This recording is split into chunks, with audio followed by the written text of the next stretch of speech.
ఇరాన్తో యుద్ధం ముగిసిందని ట్రంప్ ప్రభుత్వం కీలక ప్రకటన చేసింది. ఇరాన్తో యుద్ధానికి అనుమతి పొందాల్సిన అవసరం లేకుండా జాగ్రత్త పడింది.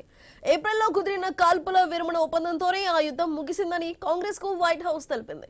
ఇప్పటికే సెనెట్ లో విచారణకు హాజరైన అమెరికా రక్షణ మంత్రి పేట్ హెగ్సెత్ ఇదే తరహా వ్యాఖ్యలు చేశారు. ఇరాన్ పై సైనిక చర్య 60 రోజులకు మించి కొనసాగలేదన్నారు. కాబట్టి 1973 నాటి చట్టానికి అనుగుణంగా ఆ యుద్ధానికి కాంగ్రెస్ అనుమతి పొందాల్సిన అవసరం లేదని స్పష్టం చేశారు.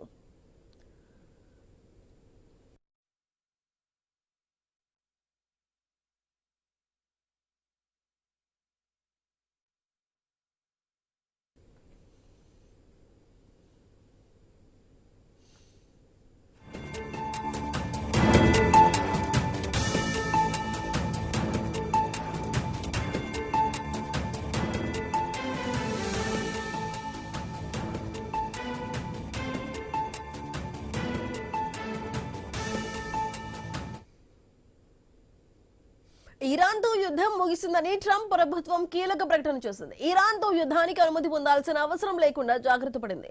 ఏప్రిల్లో కుదిరిన కాల్పుల విరమణ ఒప్పందంతోనే ఆ యుద్ధం ముగిసిందని కాంగ్రెస్ కు వైట్ హౌస్ తెలిపింది. ఇప్పటికే సెనెట్ లో విచారణకు హాజరైన అమెరికా రక్షణ మంత్రి పేట్ హెగ్సెత్ ఇదే తరహా వ్యాఖ్యలు చేశారు. ఇరాన్ పై సైనిక చర్య 60 రోజులకు మించి కొనసాగలేదన్నారు. కాబట్టి 1973 నాటి చట్టానికి అనుగుణంగా ఆ యుద్ధానికి కాంగ్రెస్ అనుమతి పొందాల్సిన అవసరం లేదని స్పష్టం చేశారు. అయితే టోటల్ ఈ అమెరికా ఇరాన్ వార్ ముగిసిందా లేదా, మరి ఈ అంశానికి సంబంధించి మరింత విశ్లేషణని కొనసాగిద్దాం. మనతో పాటు మాట్లాడడానికి సీనియర్ జర్నలిస్ట్ దామోదర్ ప్రసాద్ గారు అందుబాటులో ఉన్నారు. దామోదర్ ప్రసాద్ గారు, నమస్కారం అండి. నమస్తే అమ్మా. సార్, ఇప్పుడు చెప్తున్నట్లు కూడా ఇప్పుడు ట్రంప్ ప్రభుత్వం చెప్తున్నట్లు ఇటు ఇరాన్ యుద్ధం ముగిసిందని అనుకోవచ్చా అండి? అనుకుంటామమ్మా, రోజుకో పర్యటన చేస్తాడు. ఉదయం ఒక మాట, సాయంత్రం ఒక మాట. అసలు అమెరికా అధ్యక్షునికి ఇష్టం వచ్చినట్టు ప్రవర్తించే అధికారం లేదు. కాంగ్రెస్ అంటే పార్లమెంట్, అమెరికన్ పార్లమెంట్ అనుమతి పొందిన తర్వాతే విపత్కర పరిస్థితుల్లోనే అత్యవసర అధికారాలు ఉపయోగించుకునే వెసులుబాటు ఉంది. అంతేగాని ఒక పక్క యుద్ధం విరమణ జరిగిందని చెప్తూ ఉన్నాడు. ఇంకో పక్క ఇజ్రాయెల్కి అత్యాధునిక ఆయుధ సంపత్తి ఇవన్నీ పంపుతూనే ఉన్నాడు ట్రంప్. ఇంకో పక్క నిన్న పుతిన్ తో మాట్లాడినప్పుడు కూడా పుతిన్ ఈ రోజు రష్యా విదేశాంగ మంత్రి కూడా ఏమన్నాడు, ఈ యుద్ధ విరమణకు చేయవలసిందంతా, శాంతి స్థాపనకు చేయవలసినంత చేస్తారని చెప్పాడు. అది ఆహ్వానించే పరిణామమే.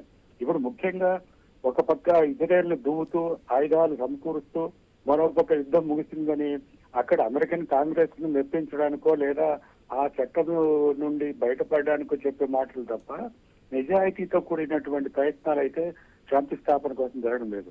అదిగాక ఇరాన్ రేవు పట్టణాలు హోర్ముజ్ని కానీ ఇతర రేవు పట్టణాలను దిగ్బంధనం చేయడం వల్ల $4.8 బిలియన్ మేర ఇరాన్ కు చదువు ఆదాయం కోల్పోతున్నదమ్మా. ఇరాన్ కూడా బాగా నష్టపోతున్నది. విధ్వంసం జరిగింది. అందువల్ల ఉభయ దేశాలు లేదా ప్రపంచ శాంతి పరిస్థితుల దృష్ట్యా కూడా ఇంధన భద్రత ప్రపంచ దేశాలు ఎలా తలదెడుతున్నాయో మనం చూసుకునే ఉన్నాం. ఒక ఆటో వాలా కావచ్చు, ఒక టిఫిన్ సెంటర్లు కావచ్చు, లేదా రోజువారీ ఇళ్లకు వాడే వంట గ్యాస్ సరఫరాలో ఒకతో ఇబ్బందులు కావచ్చు. ఇప్పుడు కమర్షియల్ వాణిజ్య గ్యాస్ ను ఏకాఏకి మన ప్రభుత్వం అంతా ట్రంప్ కు మిత్రుడుగా చెప్పుకుంటూ ఉంటే మన ప్రధానమంత్రి మోడీ ప్రభుత్వము ఏకంగా 1000 రూపాయలు పెంచి ప్రజల పైన, ముఖ్యంగా కమర్షియల్ సిలిండర్స్ అయినా కూడా అవి మన ప్రజలపై పడేవే. కాబట్టి ఇది దారుణమైన విషయము. అందువల్ల ట్రంప్ మాటలని ఒక విశ్వసనీయత లేనటువంటి పరిస్థితి ఉంది. నిజంగా విరమిస్తే ఇజ్రాయెల్ ఆయుధాలు ఎందుకు పంపిస్తాడు ఈయన? కాబట్టి అమెరికా ఎక్కడో ప్రపంచంలో ఎక్కడైనా సంఘర్షణలు, యుద్ధాలు జరుగుతూ ఆయుధాలు అమ్ముడుపోవాలనేటువంటి ఆయుధ పరిశ్రమ కోసమే ఇది నడుపుతున్నారనేటువంటి అనుమానాలు చాలా మందికి కలుగుతున్నాయి. ఐక్యరాజ్య సమితిని కాదని ఇతర, ముఖ్యంగా నేను పుతిన్ తో పుతిన్ రష్యా ఒక ముఖ్యమైన దేశము, చైనా ఒక ముఖ్యమైన అగ్రరాజ్యంతో పోటీ పడుతున్న దేశము. అందరూ కూడా సమిష్టిగా అందరూ సామరస్యం నెలకొంటేనే సమిష్టిగా అభివృద్ధి చెందే అవకాశాలు ఉంటాయి. కానీ ఫలాలా వాడిని విధ్వంసం చేస్తామని ఒక పక్క బెదిరిస్తూ, ఇంకొక యుద్ధం ముగిసిందంటే నమ్మడానికి అంత ఎవరు కూడా ఇరాన్ విశ్వసించడం లేదు. మిగతా దేశాలు కూడా ఎవరికి సందేహాలు కలుగుతున్నాయి. అది ట్రంప్ మాటలకు విశ్వసనీయత కోల్పోయినట్టు పరిస్థితుల్లో మనము దీన్ని పూర్తిగా విశ్వసించలేము. ఏదైనా ఒక ఒక ఐక్యరాజ్య సమితి కానీ, ఒక రష్యా, చైనా లేదా ఇతర దేశాలు కూడా అమెరికా మిత్ర దేశాలు నమ్మకమైనవి ఏమున్నాయి, పాకిస్తాన్ అడ్డం పెట్టుకుని ఏదో నాటకం ఆడతాడు ట్రంప్. కాబట్టి ఒక నిజమైనటువంటి నిజాయితీతో కూడినటువంటి యుద్ధ విరమణ జరగాలని అందరూ ప్రపంచమంతా కోరుకుంటూ ఉన్నది. అందులోనూ భారత్ కూడా కోరుకుంటూ ఉన్నది. ఆ రకంగా ప్రయత్నాలు చేయాలి. ఆ దిశగా అంతర్జాతీయ నిన్న రష్యా కూడా పుతిన్ కూడా ఒక హెచ్చరిక లాంటిది. అంటే ఈ మీరు యుద్ధం ఇంకా కొనసాగించడానికి వీలు లేదనే మాట ఆయన కూడా మంచి మాట చెప్పినాడు. కాబట్టి ఆ ఒక పక్క యుక్రెయిన్ యుద్ధం 5 ఏళ్ళు అవుతున్నది. ఈ విధంగా యుద్ధాలు జరుగుతూ ప్రపంచ శాంతికి ముప్పు కలుగుతూ ఉంటే ప్రపంచం ఎట్లా ఆర్థికంగా అభివృద్ధి చెందుతుంది? ఇప్పుడే ద్రవ్యోల్బణం పెరిగిపోయి జనానికి ఉద్యోగాలు లేక నిరుద్యోగ సమస్య వల్ల ఆదాయాలను కోల్పోయి యుద్ధం వల్ల ఎంత నష్టపోతున్నామో సామాన్యులు, పేద ప్రజలు, మాకు ఆటో వాళ్ళతో చెప్తారు ఎంతో. కాబట్టి ఇవన్నీ కూడా నిజమైనటువంటి శాంతి ప్రయత్నాలు అమెరికా చేయాలి. ట్రంప్ ఎవరైతే డైరెక్ట్ తీసుకురాగలరో అమెరికన్ కాంగ్రెస్ గానీ, అమెరికా ప్రజానీకం వ్యతిరేకిస్తున్నారు దీన్ని, ఈ యుద్ధాన్ని. ఎవరి కోసం ఈ యుద్ధం అనేటువంటి ఆందోళన అమెరికాలో. దామోదర్ గారు ఇప్పుడు నిన్న లేటెస్ట్ గా అంటే 2 రోజుల క్రితం కూడా ఇటు ట్రంప్ సోషల్ మీడియా పోస్ట్ చేసింది కూడా గన్ పట్టుకొని ఇటు ఇరాన్ ని బెదిరిస్తున్నట్టు, ఇంకాస్త తీవ్రంగా ఉద్రిక్తతలు మారబోతున్నట్టుగానే పోస్ట్ చేశారు. అయితే చెప్తున్న దాని ప్రకారం ఏప్రిల్లో కుదిరిన కాల్పుల విరమణ ఒప్పందంతోనే యుద్ధాన్ని మేము ఆపేసామంటూ కూడా ట్రంప్ చేస్తున్న ఈ వ్యాఖ్యలు, అంటే ఆల్రెడీ పక్కన ఏప్రిల్ తర్వాత కూడా ఈ సీజ్ ఫైర్ జరిగిన తర్వాత కూడా చాలా వార్నింగ్స్ ఇచ్చారు. అదేవిధంగా ఇటు హార్మోజ్ జలసంధిని బ్లాక్ చేయడం, ఇటువంటి ఆందోళనకరమైన చర్యలను కూడా కొనసాగించారు. అయినా సరే ఇప్పటికి మేము దీన్ని ఆపేస్తున్నాం అనే మాటకి అసలు ట్రంప్ వ్యూహం మనం ఏ విధంగా అనుకోవచ్చు, లేదంటే ట్రంప్ ప్లాన్ ఏ విధంగా ఉందనుకోవచ్చు? ఇది మభ్య పెట్టడం తప్ప మరొకటి లేదమ్మా.